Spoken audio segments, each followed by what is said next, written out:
Hey YouTube, it's Matt with Olympus Reptiles, and today, well, we have a catch cutting we did, and I didn't cut him live. I'll be honest, I was tired, it was late, I was dealing with some crap, and I just didn't feel like going on camera.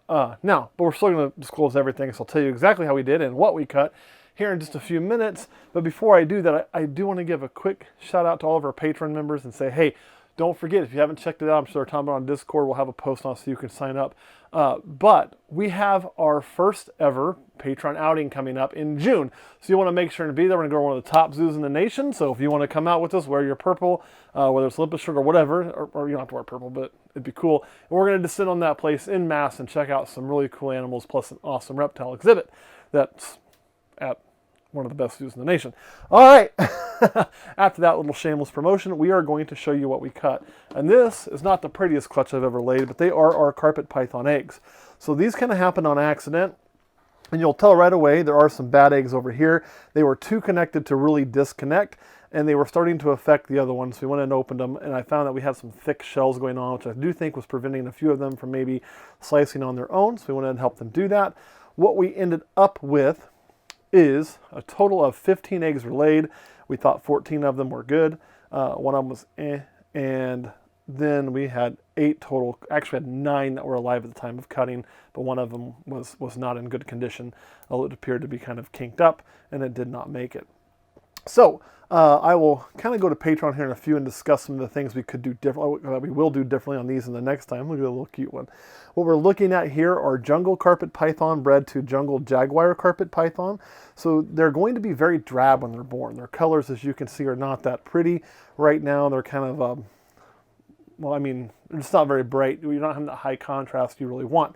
But they work opposite of ball pythons. So these things are going to get better looking and brighter as they age. So they'll have this really cool colors when they get a little bit bigger in their first few months, and then on to their first year they tend to brighten up.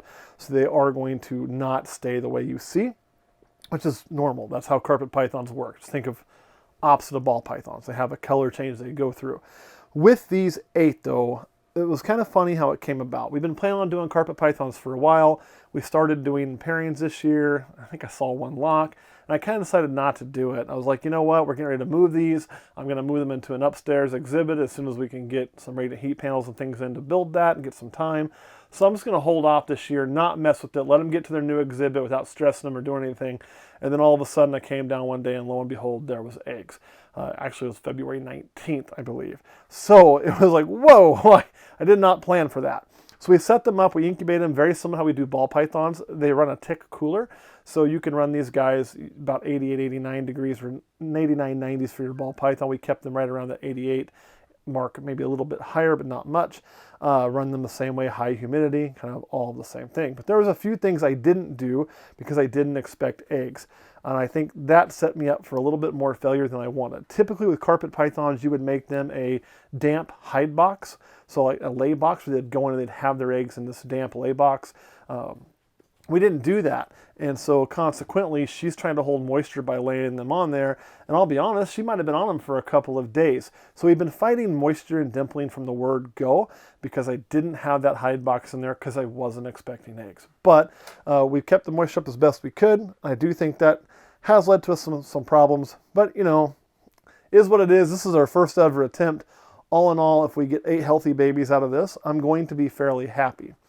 My plan with these babies, you're probably thinking I'm going to hold back a lot of them because I like to hold back stuff.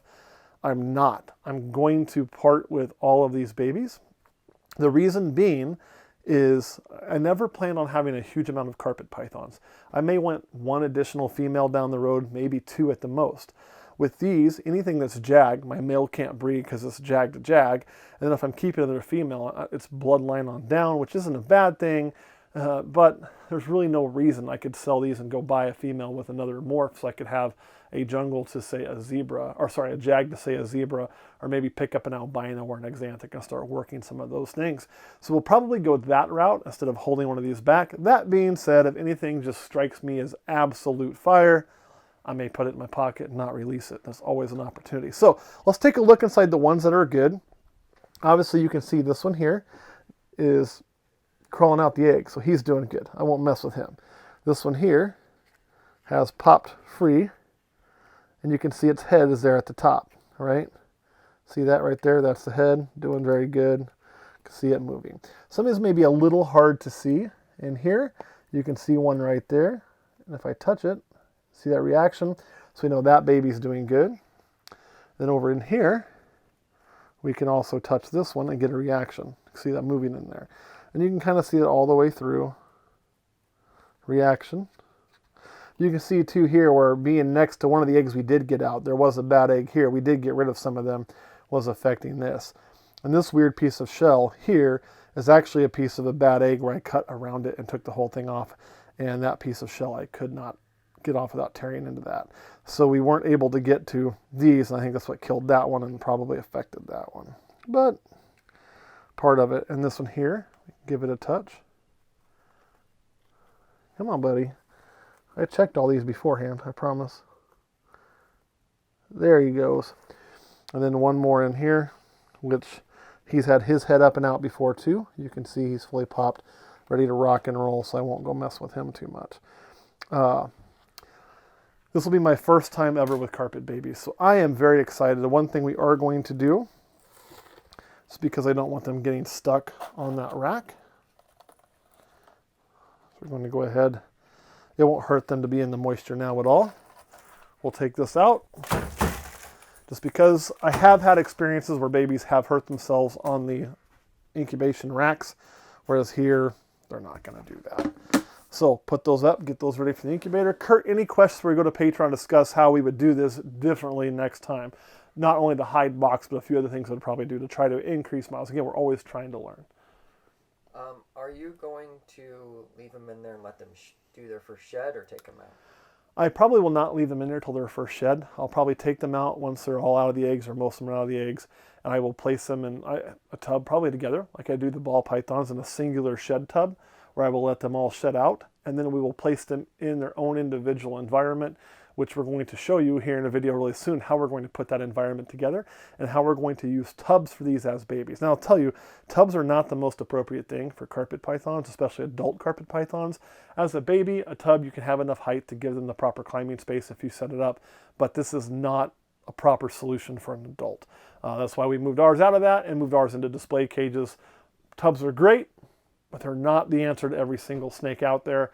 They're the answer to certain kinds of snakes. Any other questions? All right, I guess I should throw this back in there.